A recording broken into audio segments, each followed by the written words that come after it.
Hi, Rose. Thank you so much for joining me in this podcast episode. Really appreciate it. How are you today?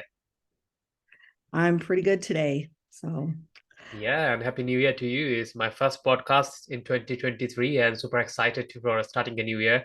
And yeah, wow, we I'm have an glad to start your interesting, new year with you. yeah, same, an interesting topic to discuss. It was unusual to our show. Normally we talk about like adult stuff. This time we're going to talk about like children, how foods are affecting our children and what we can do about it. So before that, I'd love to know more about yourself. Like, how did you become a coach on the particular subject and like helping others? Well, I've always been interested in nutrition. My mom brought us up with some really good stuff and she herself learned a lot about nutrition and supplements and things like that. And I think my first really important interface with that was my sister had a very bad accident and sliced herself up by falling through a glass door. Oh, wow. And Sorry. yeah, and it was pretty nasty stuff. She sliced the ulnar nerve in two places in her arm. And the neurosurgeon who kind of patched her back together was also very open minded about a lot of different things. Yeah. And one of the things about my sister is that she can get keloid scarring, which is this really big, clumpy scarring. And that was going to cause a lot of problems in her healing process. And my mom had read somewhere that vitamin E can help Mhm. prevent that. So she asked, the neurosurgeon, is it okay if I give her these things and put vitamin E on the wound and, different things like that? And she kind of laid out a nutritional supplement plan. And the neurosurgeon was like, yeah, you know so much more about this than I do. So go for it. If we see any problems, we'll deal with that. But anything that's going to help her, let's try it. And it made an enormous difference for my sister in her healing process. She eventually became an Olympic qualifying gymnast, even though, she had sliced the Yeah. nerves that would control one hand. Wow. So that was sort of my initial experience of the power of food. My grandfather was an avid gardener.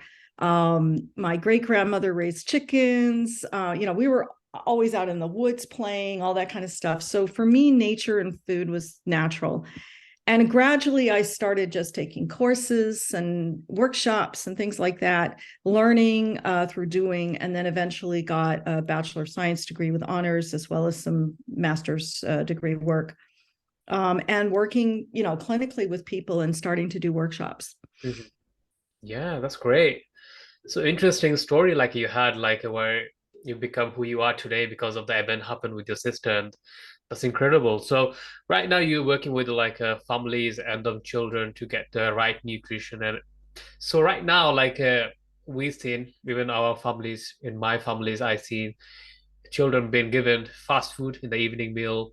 In the schools in England, they've been given, like I worked in a school myself as a primary school teacher, and they've been having like a fried chips and potatoes and with like some kind of chicken fried again, or like nothing is Mhm. healthier. So then eating healthy in a school, not eating healthy at home. So how this kind of food actually affecting like children?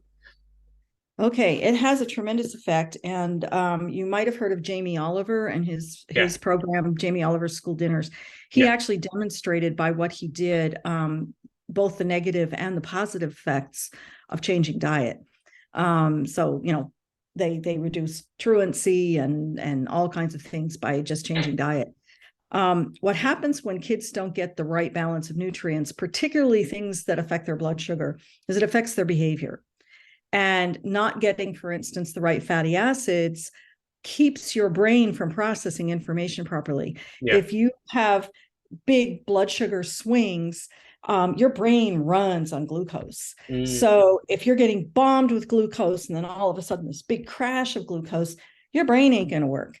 yeah. And when I give workshops, for instance, in the States for Indian Head Start, my first question to the group of teachers would be, what happens at 10 o'clock in your schoolroom? And they all kind of go, oh, because they know that's when the kids' blood sugar crashes and Yeah. the kids go wild. So there's also kids who have various kinds of neurodiversity, have higher needs for certain kinds of nutrients, particularly essential fatty acids, but Mm, also other things. And one of the problems with the modern diet is that it's very high on refined sugars, which includes things like wheat. Wheat is the highest glycemic index thing you can eat, particularly refined wheat. So it's very high in these things that will just wreak havoc with your blood sugar, and very low on the nutrients we actually need to do things. In addition, a lot of these foods will actually kill off essential bacteria in your gut. And so you end up on this kind of treadmill, like a mouse or something, of never having enough nutrients, trying to make up for it by withdrawing it from places in your body which may not have enough either. And before you know it, you're just in this downward spiral. And that affects your brain, that affects your learning. And particularly for kids who already are struggling with things like ADHD and dyslexia and so on and so forth, getting the right nutrients is really, really important. Yeah, yeah. And so why do you think like why kids are nowadays are like hyperactive? Like, is there any A reason lot of it, behind I think, has to do with the diet. that? And diet and food sensitivities, Yeah. which arise from the diet. And also, back in the old days, and I'm not saying we should return to the days of, cholera epidemics or anything like that, but you used to sort of allow certain kinds of infections and things, colds and stuff like that, to take their course. And there's an advantage in that you teach your body's immune system to do the right things. But we also tended to eat closer to the land. And when you eat closer to the land, you get, the soil bacteria and all of that kind of stuff, which is actually good for your gut.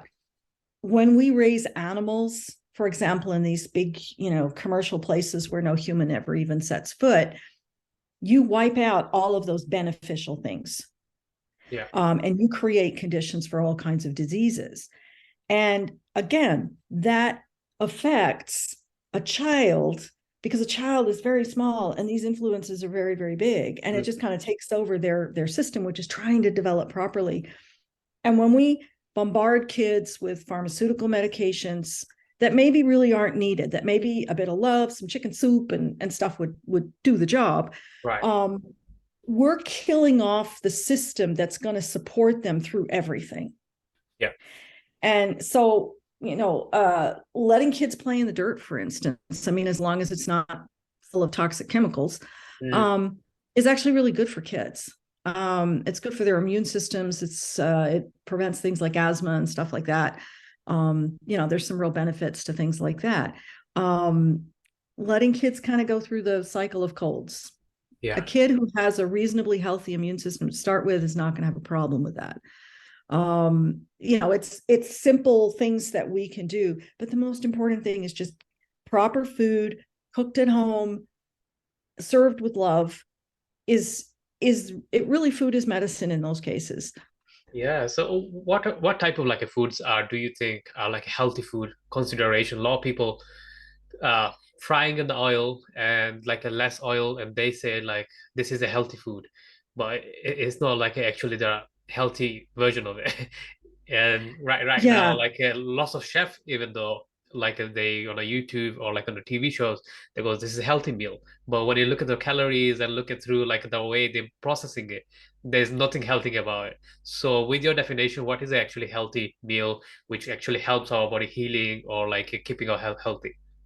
Yeah, I think as close to nature as possible. In my workshops, I'll tell people, look, if you didn't pick it, pluck it, dig it up, fish it up, Yeah. catch it, shoot it, whatever, don't eat it. If it looks like a white powder, it's probably not good for you. I also tell people, eat every color of the rainbow every day. And I don't mean jelly beans. I mean, good healthy foods. Yeah. Try and have that variety. Eat as close to raw as possible, as least processed possible, because then you preserve all the enzymes in the foods.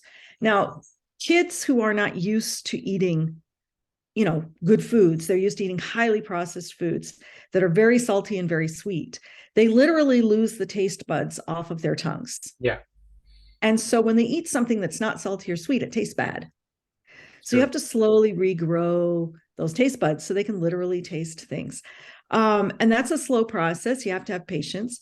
I find that when kids help grow the food, when they help prepare the food, they're much more likely to eat the food. And Right. again, that's something that Jamie Oliver found. Jamie Oliver is one of my heroes, I should say, by the way, for what he did with school dinners. He changed the whole process for sourcing foods and cooking foods and serving foods all across Europe with that Right. show. Yeah. It was really, really something to witness and be part of. I lived in Denmark at the time, and it was like, woohoo, kids are getting better food, and the results paid off. Kids with neurodiversity in particular are going to be very picky about what they eat. They very often lack essential minerals like zinc, which makes them that much more picky. They very often have food sensitivities. So it's just a process of introducing things, helping them prepare things, letting them taste things. You know, the eat everything on your plate thing doesn't really work. Mm. It's more like when I was, in my family, we just said, try everything on your plate every time, even just one bite. And that's how you develop a sense for all the different kinds of foods that there are. And there's no pressure to eat stuff you hate. That's just going to make you hate food. Yeah. So that's the tricky though, like helping them to grow or like do like a vegetation. It's not going to be easy as like in the UK compared to like a US. US like a lots of area of like a garden and everything. Like you can grow your own vegetables and kids can help out. But most of the UK like it doesn't have that the kind of luxuries like having a garden. A lot of children lives in an apartment. A lot of them lives in a like a terrace houses where there is not enough space for like a gardening.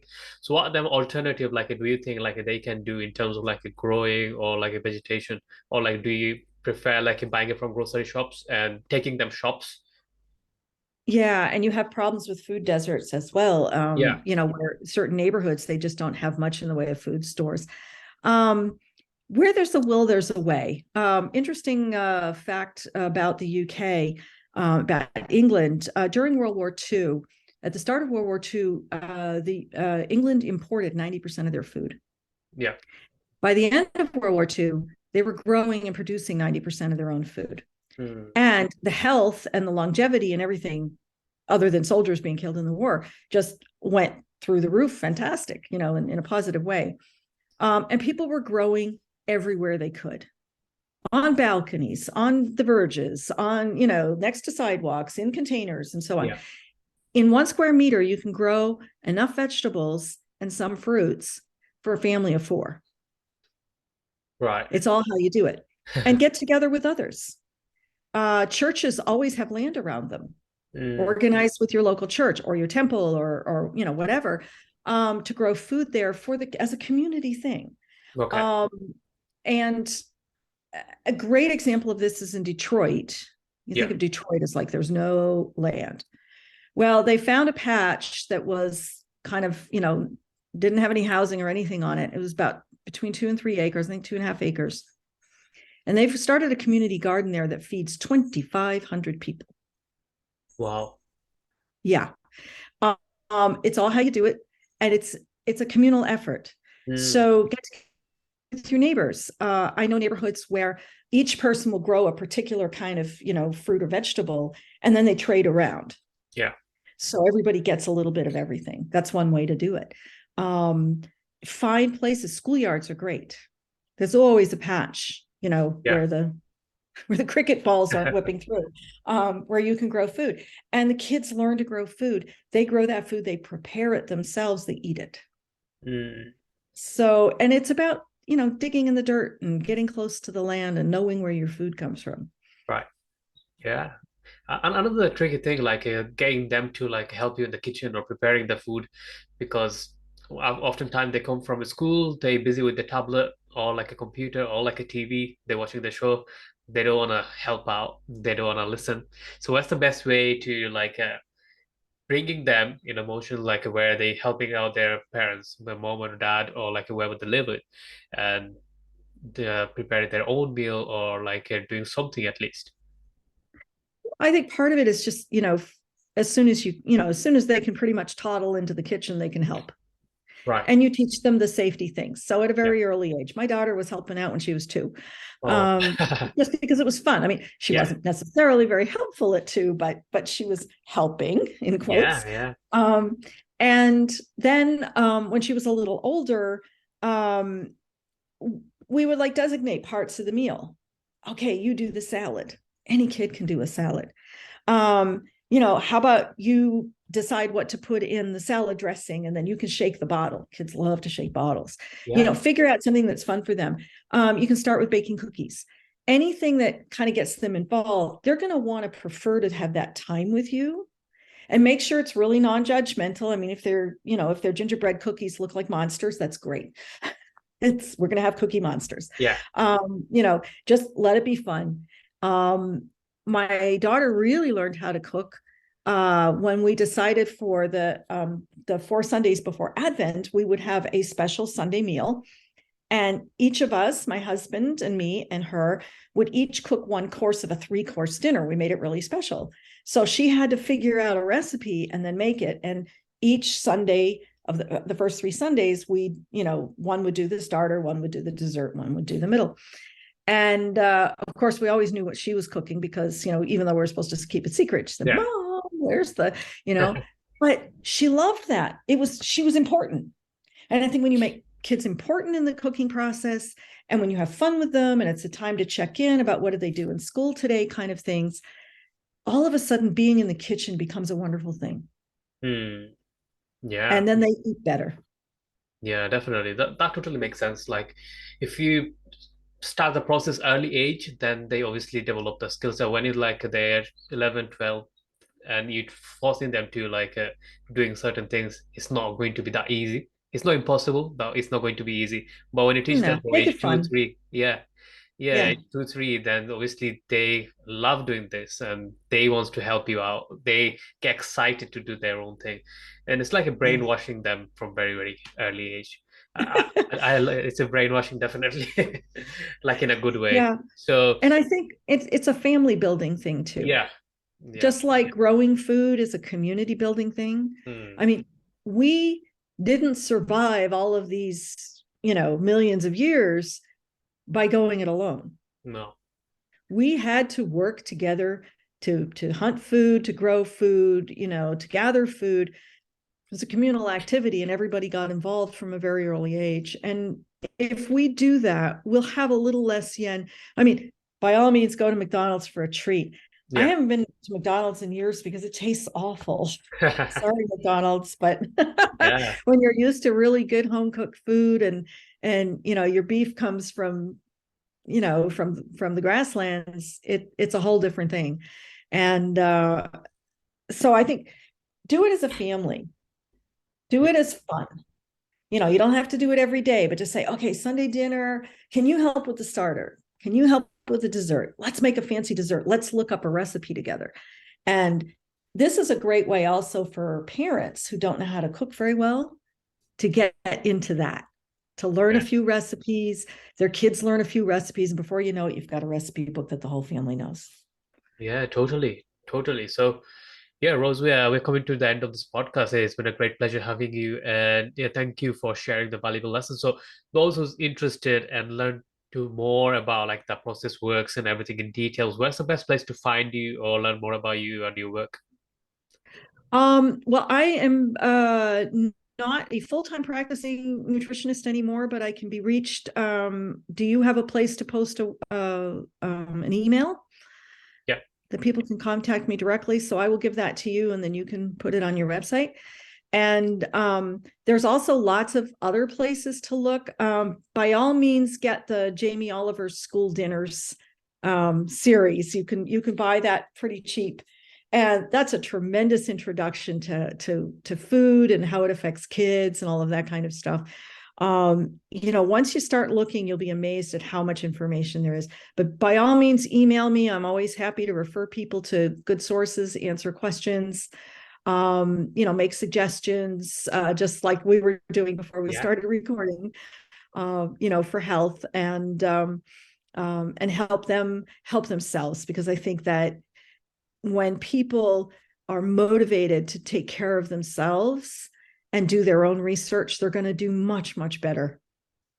Yeah, definitely. Thank you so much for that.